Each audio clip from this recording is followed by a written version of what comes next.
Yeah, I can hear you. ये जरा 5 बजे वाला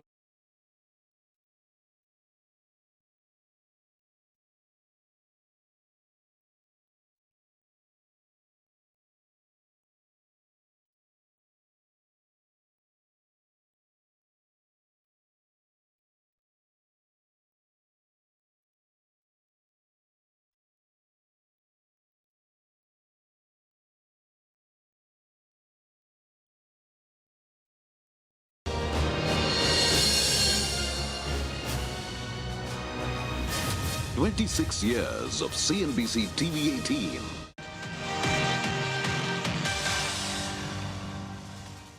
We are doing an inquiry and we will take very, very strict action, not only for this situation, but also as an example. We will set an example for all the airlines. If there is any miscompliance, any non-compliance or non-adherence for any single person, any entity or any organization or any operator functioning in this civil aviation, we will take very, very strict action so that we set an example in the industry. We will take strict action. We will set an example for all airlines. Strong words from India's Civil Aviation Minister Ram Mohan Naidu in Parliament as IndiGo flight disruptions continue. Around 500 flights were cancelled today. More than 6,000 flights have been cancelled since the start of this month. Nearly 9 lakh passengers were left stranded at airports across the country, sparking chaos. The airline is facing heat from the government. The regulator has sent a show-cause notice. A parliamentary panel is expected to summon CEO Peter Elbers. The IndiGo stock was the top loser on the Nifty today, down over 8%. The stock is down 15% since the cancellations began at the start of this month. With the government promising strict action, what can we expect next? To discuss that and much more, we're now joined by representatives of two pilot associations, Captain Anil Rao, General Secretary of Airline Pilots Association, and Captain Randhawa, President of Federation of Indian Pilots. Thank you very much for joining us. Captain Rao, let me begin by going to you first. The government has put the flight duty time limitation norms for IndiGo on the back burner for 2 months so that they can put their house in order.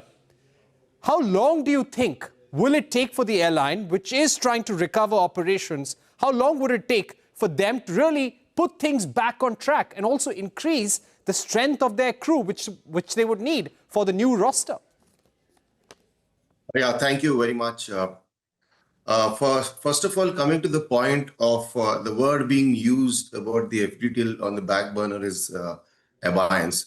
We have got to mention that information that the FDTL rule has been put in abeyance. Now, how can an FDTL, number one, an FDTL put in abeyance has to be the whole of the FDTL for everybody. A rule cannot be put in abeyance for one operator and the other operator flies on some other rule. A rule is a rule, should be implemented in totality to everybody. A rule cannot be different from me and a rule cannot be different for you. So now our question is that the FDTL, which we are saying has put in, if at all, has been put in abeyance for IndiGo, then what rule are they following right now? So because if the rule has been put in abeyance, a new rule has to be replaced by it. So has the operator, has the DGCA clarified under what rule is IndiGo flying right now under? And what rules apply to other operators? Question number one coming to. Question number two, if at all it is true that the rules have, if the rules have been put in abeyance for IndiGo only, that is not legal at all, because you cannot have two different rules or three types of different rules for different operators, and that will be illegal. Number two. Number three, my dear senior here, Captain Randhawa, their organization has put a court case, and the court has ordered this FDTL to be implemented in phase-wise manner, which was being done, and suddenly the whole rule has been taken out of the window. Is itself is a contempt of court. So let me also get in Captain Randhawa, who's joining us right now. Captain Rao, I'll come back to you in just a bit. Captain Randhawa, yes. The airline had been given enough time. All airlines had been given enough time to get ready for this. In fact, the aviation minister also said in Rajya Sabha that we held a meeting on the 1st of December to review things. Everything was on track. What action should be taken against the airline? See, from day one, when this whole episode started and the crisis in India, we have been saying from day one, FIP stand has been that this is a problem with the software and it is pre-planned by the airline. But everything was going in a wrong direction, weather, ATC congestion, crew shortage, and FTTLCR. In fact, we've told the minister that why the dispensation has been given, because this is safety matter. You cannot have the same law in the country for two different interpretations, or the same law being different for two different individuals. So this dispensation has been given up to 10th of February. It was very surprising because at 3 o'clock when the minister had a Zoom meeting with us, we were surprised that how in the evening he's given a blanket clearance to IndiGo Airlines. And today on the floor of the House, he's saying that there is a glitch with the software systems. There needs to be, we have been maintaining a stand, there has to be a judicial probe and there has to be a strict action against the airline. And it is very clear that when this action is being taken, there has to be two things to this action. One is criminal proceedings against the senior management of IndiGo, and the second one, thousands of crores of penalty, which should be payable to the people, the passengers who have been harassed and mentally tortured for hours together, when the IndiGo Airlines very clearly knew that from 2nd of December, this problem is going to occur. Today also, the aircraft are on the ground, crews are available, but yet the flights are getting cancelled. It's really pathetic situation in the country. Right. I would like to go back to Captain Anil Rao at this point. The aviation minister also said that we need more airlines in the country. We need 5 or 6 airlines. How will this really be done now going ahead? Is this even possible? It's, I think what the minister meant was for the future and not immediately. You cannot open airlines just out of in a couple of days. What he said was, in future, if you have more airlines, then the competition makes the service better. If you see in 1990s, prior to 1990s, there were only 2 airlines, that is Indian Airlines and Air India, international and domestic. In 1990s, the open sky policies came up and a lot of airlines were introduced, because of which your services went better. Your monopoly was removed from the market. If you remember earlier days, you would have to wait for a long time to book an air ticket, like the railways. But now, if you come to a point where you have competition, your services starts to increase. Now, what happens is when you're only person or the only operator here having a service of that kind of a nature of shares in the market, you are, whether if the service is good or bad, you're compelled to only use that operator or that service provider only. Now, example like Indian Railways. Captain Rao. Play one which Captain Rao, only transportation on railway. The government is now in touch with IndiGo to put the operations on track. They are under pressure. Probably in the next few days, they will manage to put things on track. But how can we avoid such situations in future? Of course, you can avoid these situations in future if you follow what the law was given to you well before time. You had almost 2 years for you to implement the law. The problem happens is when you take the law for granted and you think that you'll get what you wanted, is wrong. It doesn't happen. If it doesn't go your way, the way you wanted or expected it, you put the passengers or the people at ransom. And this is what happened. This leads to the catastrophe because your plan doesn't go the way you wanted it. See, when the car was implemented in Jan 2024, you had almost 2 years for it to implement phase-wise manner. The problem is if you don't want to implement it, why other operators have implemented, they don't have a problem. Then why is there only one airline is having a problem? Is because you wish not to implement it and then twist turn the rules and regulations for your commercial interest. So this is bound to happen. So the government, ministry, DGC has to see to it that these things do not happen, and the facts which they're quoting is not correct. You cannot say there is a pilot crunch when the pilots actually are available to fly. There is no crunch of pilots, which they have said there is a shortage of pilot, which is wrong. Why? Because I'll tell you that the major, we have members from IndiGo as well. Their average flying is between 55 to 60 hours. That's about it. So how can you say that there is a crunch of pilots? For other reason, I'm trying to put in, tell you that the airline IndiGo earlier had a minimum guarantee hours which is paid to the pilots when you fly. Okay, so you fly or don't fly, you're being paid 70 hours. Okay. That was the contract. They had reduced this contract to Captain Rao. they were overstaffed. Okay, Captain Rao, I'll get in a final word from Captain Randhawa. We managed to fix his frame. Captain Randhawa, now going ahead, do you think the government has set a right precedent by putting the FTTL norms in abeyance for 2 months? There will be questions as to why this was done for one airline after a period of 2 years when considerable amount of time had been given. So many meetings had been happening as well.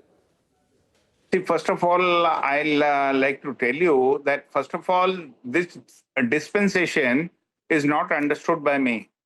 Now, can you give a dispensation on IPC 307 for murder? You cannot. Secondly, when it is very well known and we have been voicing that why this dispensation is being given when there are glitches with the software systems, aircraft are on the ground, the crew is on the ground, then why is this dispensation being given? And what is the criteria of 10th of February? How can you have in the same country two different people having different norms? Absolutely, it's absurd.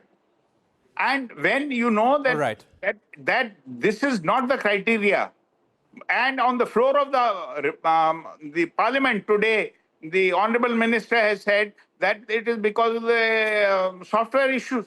Immediately, the FDTL CR should be reversed. It should be implemented. Right. And they have to adhere to it. They cannot just keep a separate set of conditions for IndiGo Airlines. Okay. The whole world is laughing at us. We've completely run out of time. We've completely run out of time, but thank you very much, Captain Randhawa, Captain Rao, for joining us with those important recommendations for the aviation ministry going forward. We're taking a short break, but coming up next, we turn the spotlight on the crew rostering rules and analyze how they stack up against those followed in the United States and Europe. Also, what are the questions that remain unanswered during this crisis? My colleagues Shivani Bazaz and Madiha Majawar will be joining shortly. We'll also be getting you an interview with Devesh Chandra Thakur, JDU MP in the Lok Sabha and a member of the Parliamentary panel on transport.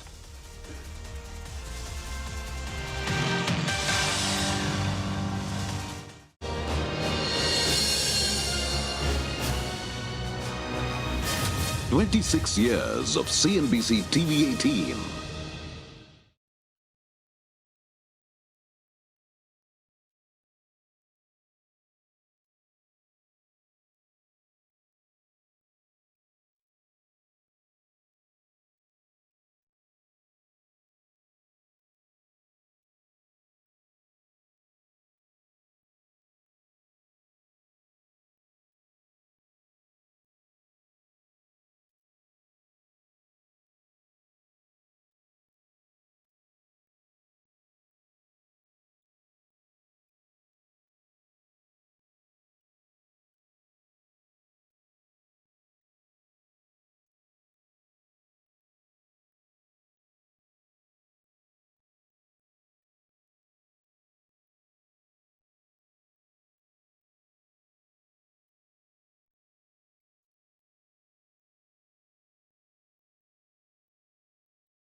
26 years of CNBC TV18.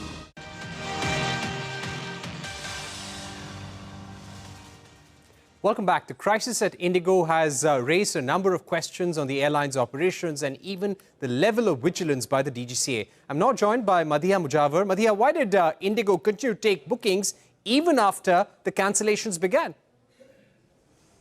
Right. So as IndiGo slowly brings its operations back on track, the bigger questions about accountability are only getting louder because this crisis didn't just inconvenience passengers. It exposed how fragile India's aviation ecosystem becomes when its largest airline stumbles with 65% market share. So there are 6 critical questions that need to be answered. The first one: what exactly happened between November 1 and December 1? The Civil Aviation Minister told Parliament that IndiGo implemented the new FDTL norms, the crew rest norms, on November 1 without any compromise. If that is the case, why did the system collapse a month later? What changed so drastically in 30 days? The second question: did IndiGo plan such a fragile, risky manpower strategy that a shortage of just 300 pilots that it had told the DGCA it faced could break down operations across the entire country? This is an airline that runs over 2,000 flights a day. How was there no buffer, no redundancy and no safety net in its scheduling? The third question: why didn't IndiGo plan its pilot requirement well in advance? Airlines had almost 2 years to prepare for the new rest norms because the norms were introduced in January 2024. IndiGo had already informed the regulator about the cost implications, meaning it understood the manpower impact. So why wasn't hiring and training ramped up months earlier? The fourth question: why did IndiGo expand its winter schedule, adding more flights and aircraft despite knowing it did not have enough pilots under the new rules? Was this an aggressive commercial bet that ultimately backfired on passengers? And why did the regulator approve this kind of winter schedule if it knew that the airline does not have adequate pilots? So even the regulator has to answer this question. The fifth question: why did IndiGo continue accepting bookings even after disruptions began? If the airline knew it would not be able to operate many of these flights, why were passengers allowed to book tickets on flights that were almost certain to be cancelled?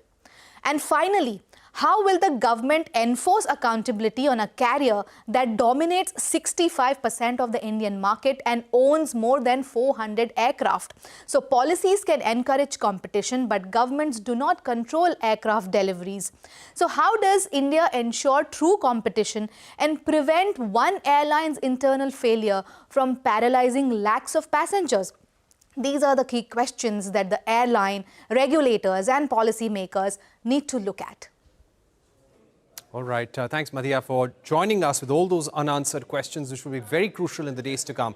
Moving on, the crisis at IndiGo has brought the new crew rostering norms under the radar, officially known as the Flight Duty Time Limitation Rules. These are laid out by the DGCA to ensure adequate rest for pilots and the crew and prevent fatigue-related safety issues. But how are the norms placed when compared to the US and Europe? Shivani Bazaz gets us a comparative analysis.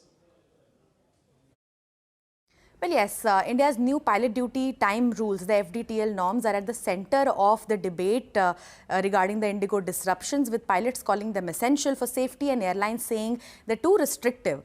So where does India stand globally? Let's take a look at that. To begin with, India is now among the strictest on weekly rest. Pilots here get 48 hours off every week according to the new norms, compared to 30 hours in the US and 36 hours in the Europe. India also uses a wider night flying window. Night duty runs from midnight 12 a.m.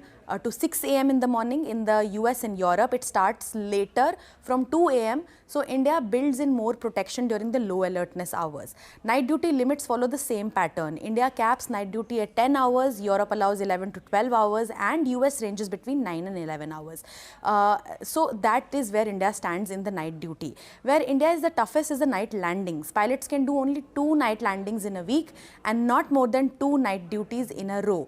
The US and Europe don't have separate caps gaps here at all. But in the daytime, India is broadly aligned with global practices, allowing 11 to 13 hours of duty, similar to Europe and just slightly lower than US, which allows 14 hours of daytime duty. So the biggest difference is structural. India follows fixed prescriptive limits on number of hours, number of landings, while the US, Europe and even in Canada, they allow airlines to use scientific fatigue risk models for more flexible scheduling.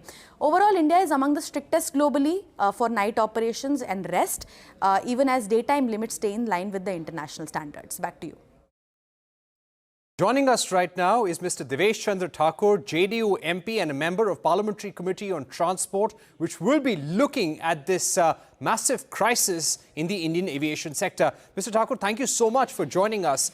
Now, the new flight duty norms, all of this had been known to airlines for the last 2 years. There was a meeting also held on the 1st of December where the entire review over the implementation was conducted. Why do you think this crisis really occurred? As a layman or as a passenger or as a citizen of this country, I would just blame it on the airlines. Absolutely absolutely callous attitude of the airlines which has led to this disaster. Because it happened all of a sudden. There was no reason for that. And the attitude of the airlines people, everyone involved, whether it's the aircraft or the passengers or the ground staff, they were all so callous and so indifferent towards the trouble and the difficulties faced by the passengers that is just not pardonable. I don't know how such a thing can happen in these days, in these times. And the government has summoned them. I'm sure they will be going into the details of everything, and whoever is responsible should be taken to task, absolutely, without any fear, just a pardon. When it comes to the Parliamentary Committee on Transport, which also looks at civil aviation, will you be summoning the IndiGo representatives, including the CEO, to understand firsthand what has happened? I think the government on their part has already done that as far as summoning them is concerned. When the time comes, the Parliamentary Committee on Tourism and Culture and Transport will definitely see whether we can also call them and see go into detail as to what the problems were and what are the causes for that and who is responsible for that. Right. Do you think the airline should have adequately prepared? They had enough time. A lot of people, a lot of experts are saying that this may be a deliberate way of trying to get an extension because there are just 2 airlines which are monopolizing the aviation space right now. So if it comes to light that this was deliberate, then their license should be cancelled. They should be kicked out of this country totally. Right. I would also like to ask you about what the aviation minister said in Parliament today, that an inquiry is underway, strict action will be taken. I don't think that matter was taken up in the Lok Sabha today. We were in the Lok Sabha for the whole day, and the whole day was dedicated to the views on Vande Mataram by different leaders and the parties. So we didn't see anything in the Lok Sabha. I don't know whether there was anything in the Raj Sabha about this, but there was nothing like this in the Lok Sabha. I'm reading from his reply in the Rajya Sabha, but he also mentioned that India needs more airlines, 5 to 6 airlines. How do you think India can really achieve that? We do. Why aren't there more airlines over here? That's true. There should be more airlines. There should be competition between them, and the passenger should have a choice. No doubt about it. Mr. Thakur, for joining us with those views. Let's see what happens when the government gets a reply from IndiGo, what action they take, and how the Parliamentary Committee will see this issue for the long term. Thank you once again for being with us. That's a wrap on this edition of News Centre. Goodbye and thanks for watching.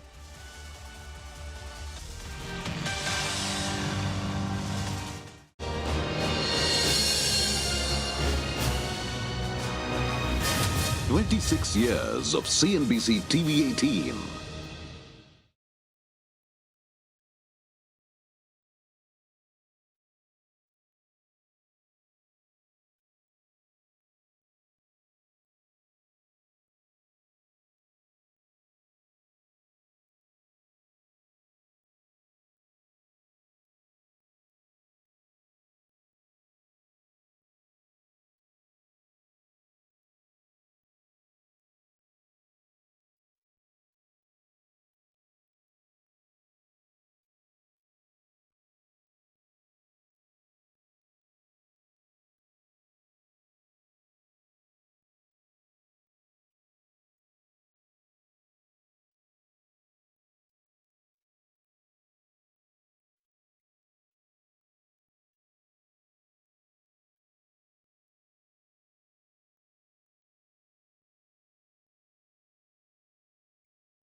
26 years of CNBC TV18.